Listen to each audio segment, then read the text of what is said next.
अगर आप नौकरी करते हैं तो आपने अपना सैलरी स्ट्रक्चर जरूर देखा होगा। आपके हर महीने की सैलरी से ईपीएफओ की ओर से चलाई जाने वाली स्कीम ईपीएफ यानी एम्प्लॉयज प्रोविडेंट फंड में पैसे जाते हैं। ऑर्गेनाइज्ड सेक्टर के कर्मचारियों के लिए ईपीएफ में हर महीने 12% की कटौती के साथ रिटायरमेंट कॉपर्स तैयार होते हैं। रिटायरमेंट फंड बनाने के अलावा भी ईपीएफ के कई अपने फायदे हैं। इसके कुछ फायदे जो हैं वो सभी जानते हैं, लेकिन कुछ ऐसी बातें हैं जिन पर लोगों का ध्यान नहीं जाता या उन्हें पता नहीं होता।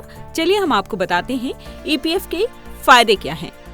सबसे बड़ा फायदा पेंशन का। प्रोविडेंट फंड के तहत आपका पैसा 2 हिस्सों में जमा होता है, ईपीएफ यानी एम्प्लॉय प्रोविडेंट फंड और ईपीएस यानी एम्प्लॉय पेंशन स्कीम। पेंशन की पात्रता 58 की उम्र के बाद होती है। दूसरा है नॉमिनेशन का फायदा। पिछले कुछ वक्त में ईपीएफओ ने इस सुविधा के लिए सब्सक्राइबर्स को बार बार नॉमिनेशन कराने को कहा है।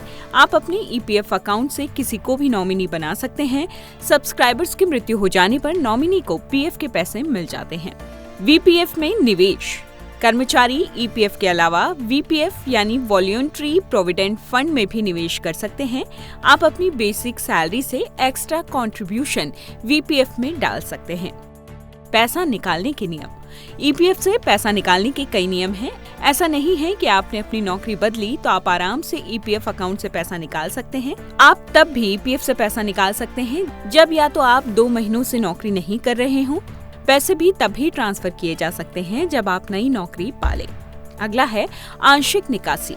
इसके अलावा आंशिक निकासी के भी अपने कई अलग अलग नियम हैं। काउंट शुरू होने के 7 साल बाद 50% अमाउंट ही आप निकाल सकते हैं।